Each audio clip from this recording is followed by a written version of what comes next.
इस वॉरियर्स में स्वागत है। 17th पीपीसी प्रीलिम्स 2024 के लिए सुबह में मैंने एक वीडियो अपलोड किया था जिसमें हमने बताया था कि लगभग फॉर्म कितने गिरे हैं। उसके बाद मैंने बोला था एक अप्रॉक्सीमेट डाटा है, लेकिन एग्जैक्ट डाटा निकल के आया है कि टोटल फॉर्म कितने गिरे हैं। इसके बारे में डिस्कस हम थोड़ा सा करने वाले हैं, क्योंकि बहुत सारे अभ्यर्थी रजिस्ट्रेशन करके फॉर्म फाइनली सबमिट नहीं कर पाए हैं, तो जिसके कारण उनका एडमिट कार्ड जारी नहीं होगा, या फिर पेमेंट भी कर दिए हैं तो अंतिम रूप से वो सबमिट नहीं कर पाए हैं। एडिट का ऑप्शन के लिए हम लोग आवाज़ उठाएंगे लगातार और जल्द ही ये देखने को आपको मिल सकता है।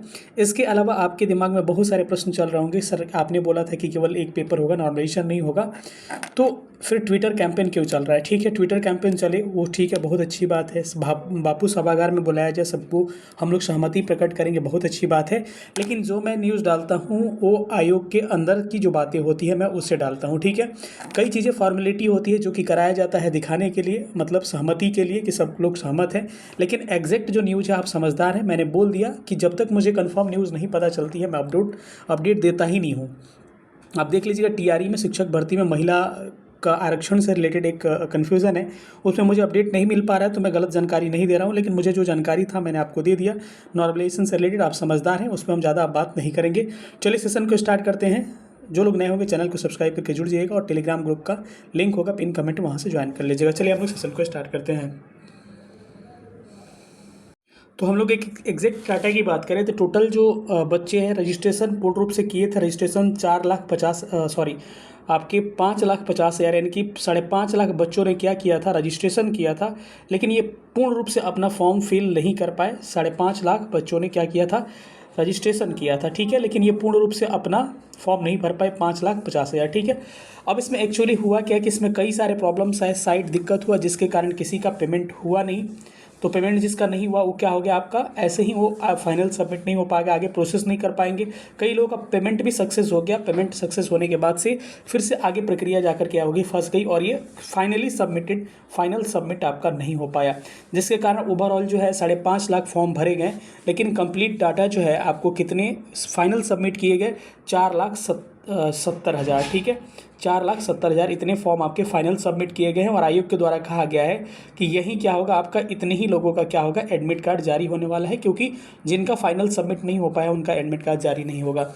और आयोग के ऐसे रवैये से लग रहा है कि अब लग रहा है कि एग्ज़ाम का ये कहते हैं कि आपका फॉर्म का डेट बढ़ने वाला नहीं है, क्योंकि इस पर अपडेट दे दिया गया है। अगर बढ़ जाए तो बहुत अच्छी बात है, लेकिन आयोग के रवैया से ये लग रहा है। लेकिन लगातार आप लोग मेल करते रहें, बस यही कहेंगे। अगर जिनको प्रॉब्लम है, अभी मत समझिए कि हम सपोर्ट कर रहे हैं कि फॉर्म का डेट बढ़े, चाहे नहीं सपोर्ट कर रहे हैं, ऐसा कुछ नहीं है। सबके लिए मैं सबके हित में बात करता हूँ, सबको लेके चलता हूँ। ठीक है, तो ये रहा 4,70,000 आपके फॉर्म गिरे हुए हैं। अब मैं कह रहा हूँ कि कई लोगों का एडिट ऑप्शन की बात करें तो एडिट ऑप्शन के लगातार हम लोग आवाज़ उठा रहे हैं, क्योंकि बिना एडिट ऑप्शन के बहुत सारे विद्यार्थियों को दिक्कत होगी। और ये प्रॉब्लम कहाँ पे आएगी, जब फाइनल का सिलेक्शन होगा तो अभी तो दिक्कत नहीं आएगी, लेकिन जब डीवी होगा तो उनमें दिक्कत देखने को मिलेगा, और डॉक्यूमेंट वेरिफिकेशन में बहुत सारी समस्याओं को सामना करना पड़ेगा। और इसमें केवल बच्चे ही परेशान नहीं होंगे, इसमें आयोग को भी परेशानी का सामना करना पड़ेगा, क्योंकि ये आसान चीज़ नहीं है। आयोग को फिर से उनको समय देना पड़ेगा, कुछ प्रक्रियाएँ करनी पड़ेगी, तरह तरह का उसमें एफिडेविट का प्रावधान करना पड़ेगा, तो बहुत सारी समस्याएँ देखने को मिल सकती है। तो जहाँ तक मुझे लग रहा है कि अभी भी मैं इस बात पे अड़ा हूँ कि लगातार आप लोग क्या करिए, मेल करते रहिए आयोग को। ईमेल आईडी मैंने कल बताया है, कल वाले वीडियो में आप जाके देख लीजिए, ईमेल आईडी ऑलरेडी मैं आपको बता चुका हूँ। उस मेल करते रहिए, जितना मेल करिएगा आयोग का रिप्लाई नहीं आएगा, लेकिन आयोग जो है इस बात से अच्छी तरह से परिचित होता है कि बच्चे जो है किस समस्या से गुजर रहे हैं, उसका समाधान निकालने का काम करते हैं। तो मैं एक पॉसिबिलिटी बताऊँ तो 90% चांस है कि आपका फॉर्म एडिट होने का जल्द से जल्द आपको एक नोटिस देखने को मिलेगा, और फॉर्म एडिट करने का किस किस चीज़ में आपको एडिट करने का मौका मिलेगा ये आपको पता चल जाएगा। ठीक है, रही बात, मैं बार बार कह रहा हूँ कि नॉर्मलाइजेशन को लेकर मैंने कहा था कि नो नॉर्मलाइजेशन नहीं होगा, तो फिर आपके दिमाग में ये बातें चल रही होगी, सर ट्विटर कैंपेन क्यों चल रहा है, बापू सभागार में क्यों बुलाया जा रहा है। देखिए, वो आपसे राय लिया जा रहा है, क्योंकि बाद में चल के इसमें कोई आपको अड़ंगा नहीं आए, इसीलिए। क्योंकि मैं बार बार कह रहा हूँ कि आयोग के अंदर में कुछ व्यक्ति, आयोग के अंदर से जो न्यूज़ आती है, अब मैं अब क्या खुल के बोलूँ, उस न्यूज़ को ही मैं अपडेट देता हूँ। ठीक है, तो जब आपको डेट आया था 13 दिसंबर, किसी ने अपडेट नहीं दिया था, और मैंने शाम को ही अपडेट दे दिया।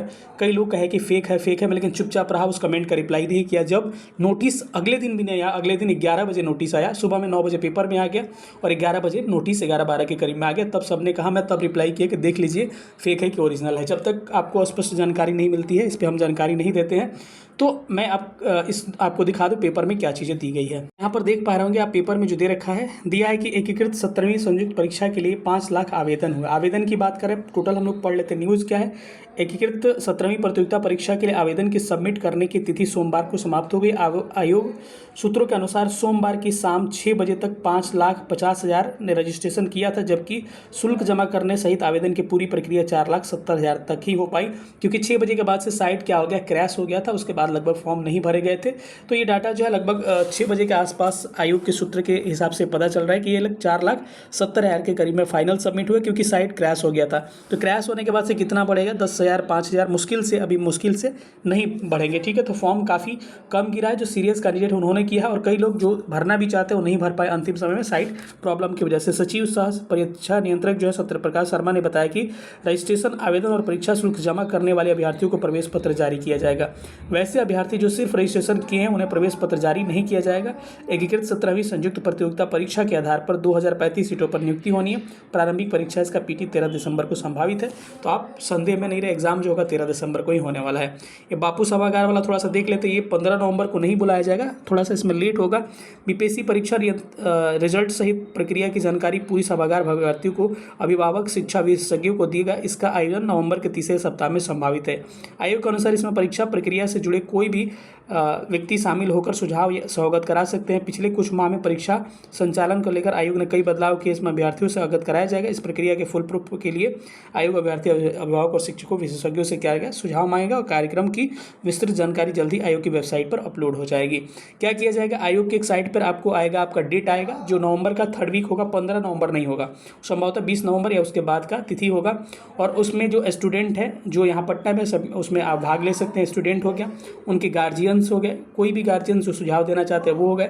इसके अलावा जो टीचर्स हैं वो फैकल्टीज़ लोग भाग ले सकते हैं। और बीपीएससी जो पूरा रिजल्ट की प्रक्रिया को क्या करेगा, आपसे अवगत करवाएगा। कितना दिन में प्रीलिम्स हो जाने के बाद से रिजल्ट आएगा, मेंस कितना दिन में लेगा, मेंस का रिजल्ट कितना दिन में आएगा, नॉमिनेशन प्रक्रिया क्या होगी कि नहीं, आपका क्या सुझाव है, ये सब मांगा जाएगा आपसे। तो इस पर थोड़ा सा आप लोग भी अगर है पटना में तो आप जाकर सुझाव दे सकते हैं, अगर आपके पास समय है तो। ठीक है, तो यही सेशन था, मिलेंगे अगले सेशन में, तब तक अपना ख्याल रखिएगा। सेशन देखने के लिए बहुत बहुत धन्यवाद। Thank you so much. जय हिंद।